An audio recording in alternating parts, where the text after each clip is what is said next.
Salut tout le monde, on va faire la correction d'un exercice qui porte sur le module d'électrostatique S2. Première question.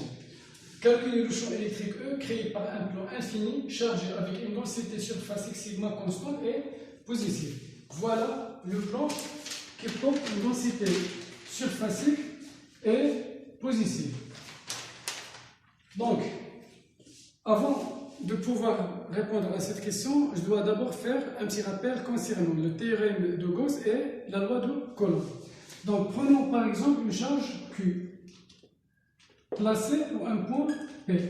Cette charge ponctuée va créer un champ électrique E au point M, c'est-à-dire dans l'espace, un point M quelconque dans l'espace qui l'entoure. Alors, l'expression du champ électrique E est donnée par la relation suivante. C'est Q sur 4pi epsilon 0 fois R au carré. R, c'est la distance entre P et M fois un vecteur unitaire U, P, N. Si Q est négatif, alors le champ électrique E est de sens opposé de celui de UPN, puisque ici est négatif. Donc, je dessine d'abord le vecteur UPN. Voilà. Et le champ électrique E, puisque Q ici est négatif, donc E est de sens opposé de celui de UPN. Alors, voilà la direction et le sens du champ électrique E. Si, par exemple, Q est positif, donc ici, le champ électrique E est orienté vers la charge négative. Le champ électrique, il faut se rappeler de ça, le champ électrique E est toujours orienté vers la charge négative. Et si la charge est positive, alors le champ électrique ici est orienté dans ce sens. Puisque Q est positif, alors E et UPM sont de même sens. UPM et le champ électrique E sont de même sens si Q est positif. Donc si Q est négatif, voilà la direction et le sens du champ électrique E. Et si Q est positif, voilà le sens du champ électrique E. Concernant le théorème de Gauss, qu'est-ce qu'il dit? Il dit la chose suivante. Le flux d'un champ électrique E à travers une surface qui est fermée égale au quotient de la charge Q intérieure qui se trouve à l'intérieur de cette surface de Gauss, puisque ici j'intègre sur une surface S qui est fermée. Le quotient par epsilon 0. Voilà le théorème de Gauss. Donc, et pour pouvoir déterminer, plutôt appliquer le théorème de Gauss, il faut d'abord chercher la direction du champ E. Et pour chercher la direction du champ E, on doit utiliser la symétrie. Donc, je dessine d'abord une base cartésienne. Voilà X, O, Y. OX, Y est un plan horizontal. Voilà, OZ. X, les axes OX, OY, OZ sont des axes qui sont perpendiculaires entre eux, 2 à 2. Donc, il faut savoir que le champ électrique E est toujours appartient au plan de symétrie.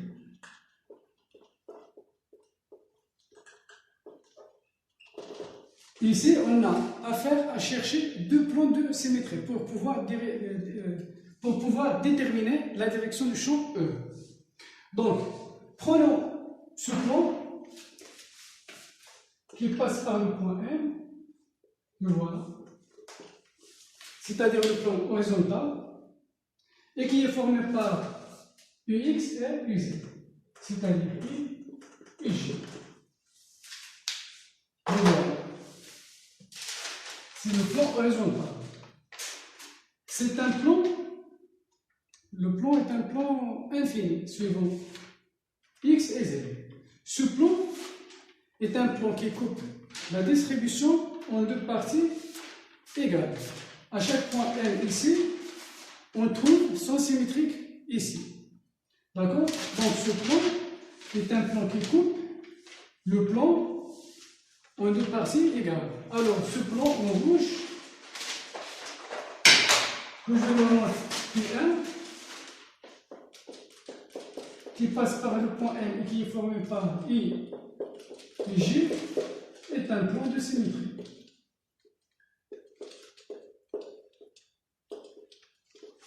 Cherchons un autre plan. Prenons le plan du tableau. Le voilà. Qui passe par le point M. C'est un plan vertical. Voilà notre système de distribution. Et voilà le plan qui passe par le point M. C'est un plan qui coupe le système de distribution en deux parties égales. Voilà le plan pi. Le voilà. C'est un plan qui coupe la distribution en deux parties égales. Donc le plan pi2 qui passe par le point M et qui est formé par I et K est un plan de symétrie. Et puisque le champ E appartient toujours au plan de symétrie, alors il appartient aussi à leur intersection. Le champ E appartient à P1 et il appartient à P2. Donc il appartient à leur intersection. L'intersection de ces deux plans, c'est I. Donc l'intersection du plan P1 et le plan P2, c'est l'axe OX. Alors le champ électrique E est porté par I, par le vecteur unitaire I. Donc E, c'est E fois le vecteur I. Le champ E appartient à leur intersection. I, c'est un vecteur qui est en commun.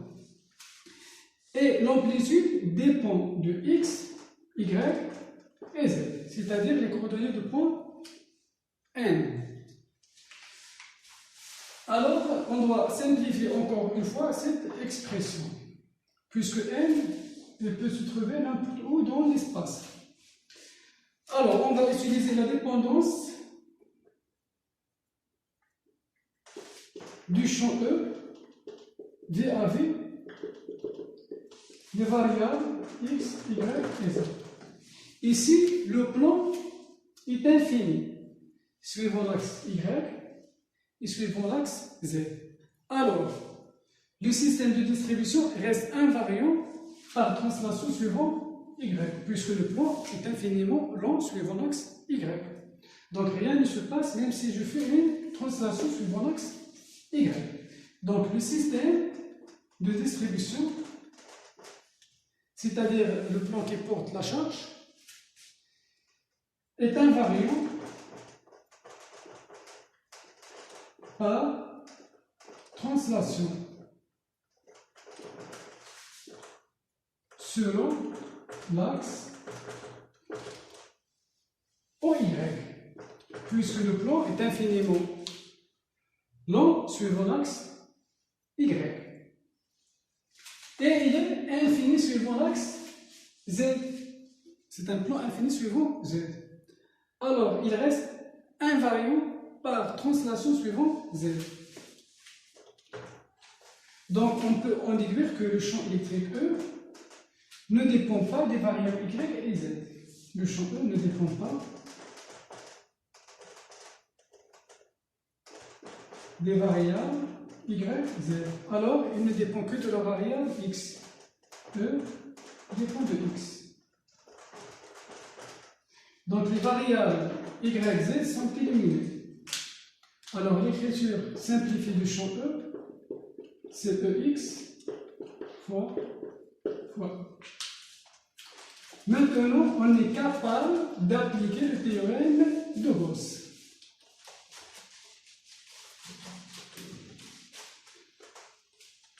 Alors, le théorème de Gauss, c'est l'intégrale de E ds à travers une surface S égale Q intérieur sur epsilon 0. Donc, je dois chercher une surface de telle façon à avoir un produit scalaire très simple. Donc il faut que E soit parallèle à ds ou perpendiculaire à ds. Pour ne pas faire apparaître cos alpha, puisque E scalaire ds, c'est la norme de E fois la norme de ds fois cos alpha. Alpha, c'est l'angle formé par le vecteur E et ds. Donc, je dois choisir une surface de telle façon à avoir E parallèle à ds. Si E parallèle à ds, donc alpha égale 0. Cos 0, c'est 1. Et si E et ds sont perpendiculaires, alors leur produit scalaire est nul. Donc, la surface qu'on va choisir ici, c'est un cylindre.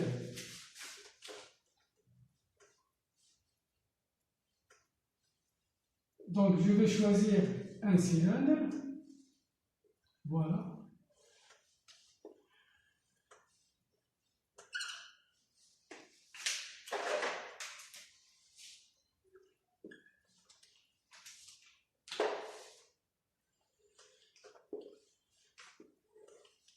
N est un point d'abscisse X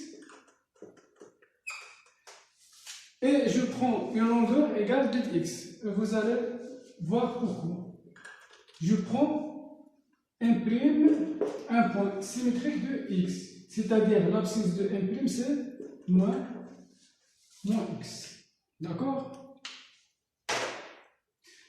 Alors, je partage cette intégrale en trois intégrales. Puisque ici, la surface fermée de Gauss, c'est la surface du cylindre. Et la surface du cylindre est une surface formée par ces surfaces S1, S2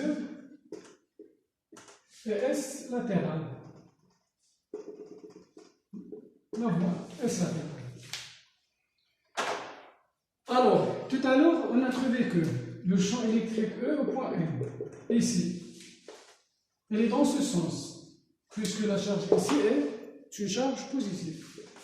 Donc c'est EX, il ne dépend que de la variable X, fois I, voilà. Puisque la charge ici est positive. Donc le champ E pointe dans ce sens. Alors, au point M', le champ électrique E ici sera suivant ce sens-là, puisque ici la charge est positive. Donc le champ électrique E est répulsif. Alors, E au point M', c'est puisque E est de sens opposé de celui de I. Donc c'est moins E, mais ici le champ électrique E est évalué au point M', d'abscisse moins X. Donc c'est moins X fois ici c'est moins, puisque E et I sont de sens opposé. Voilà le champ électrique E ou un point M qui se trouve sur ces surfaces, puisque le champ E ne dépend que de X, de l'abscisse X, et ne dépend pas de Y et Z, même si M se trouve ici. D'accord? Alors, je partage cette intégrale en trois parties. La première partie, c'est l'intégrale de... Ici, j'ai enlevé le rho, puisque j'intègre le champ électrique E, ici, au point M, et fois ds. J'ai enlevé le rho, puisque le rho symbolise une surface fermée. Donc, j'intègre sur cette surface, plus l'intégrale de E, ici, le champ électrique ici, E, fois ds latéral. Je calcule le flux à travers la surface latérale. Plus l'intégrale de E, ici double intégrale, E au point M. La surface S2, le champ électrique E, est évalué au point M, fois ds2. S2, S latéral, égale Q intérieur sur epsilon 0. Donc je remplace En' par cette expression. C'est moins O moins X fois I fois DDS1. À quoi égale DDS1? Le vecteur DDS1, c'est la norme de ce vecteur DDS1 fois un vecteur unitaire N1 qui est perpendiculaire à cette surface. Voilà N1. Et qui est dirigé vers l'extérieur de cette surface de Gauss. D'accord? Il est dirigé vers l'extérieur. N1, c'est moins I, puisque N1 et I sont de sens opposés. Donc je remplace N1 par moins I. Alors je trouve moins ds fois I. ds2. Voilà ds2. C'est une surface élémentaire de S2. C'est ds, la norme de ds fois N2. N2 est un vecteur qui est perpendiculaire à cette surface, mais qui est dirigé vers l'extérieur. Voilà. N2. N2, c'est I. Donc, je remplace N2 par I. Donc, c'est ds fois I. Ici, c'est un vecteur. La norme fois le vecteur. Alors, ici, ds1, c'est moins ds fois I. Plus EDS latéral. Voilà la surface latérale. Voilà un vecteur unitaire. Alors, voilà ds latéral. Puisque ds latéral, c'est ds fois un vecteur unitaire qui est perpendiculaire à cette surface. Donc ds latéral, voilà. ds, c'est la norme ds fois un vecteur unitaire qui est perpendiculaire à la surface latérale. Alors le champ électrique E est toujours suivant X, suivant OX. Donc E et ds latérales sont perpendiculaires entre eux. Donc leur produit scalaire est nul. Donc cette intégrale est 0. Plus l'intégrale de EM. EM, c'est EX fois I. Fois ds2. ds2, c'est ds fois I. Scalaire, plutôt scalaire, I scalaire. Égal. Q intérieur. Q intérieur, c'est la surface qui se trouve à l'intérieur de la surface de Gauss. Donc, voilà la surface qui se trouve à l'intérieur de la surface de Gauss. Ici, il n'y a pas de charge, puisque la charge se trouve sur le plan. Donc, ce cylindre coupe le plan en cette surface. C'est la section du cylindre. Alors, Q intérieur, c'est sigma fois S sur epsilon 0. I scalaire I, c'est 1. Moins fois moins, c'est plus. E moins X, c'est EX, c'est E moins X. Le champ électrique E au point N, la norme du champ électrique E au point N égale la norme du champ électrique E au point N prime, puisque c'est cette distance est bien égale à celle-là. La norme du champ électrique E ne dépend que de la distance valeur absolue de X. Donc cette distance est bien égale à celle-là. On a dit que le champ électrique E ne dépend que de X. Si X est une constante, voilà, alors la norme est constante. Donc X égale moins EX. Cette distance est bien égale à celle-là. Donc je remplace E moins X par EX fois ds1 plus EX ds2 égale sigma S sur epsilon 0. Et ici, le champ électrique E ne dépend que de X. Voilà le champ électrique E à travers cette surface. Ici.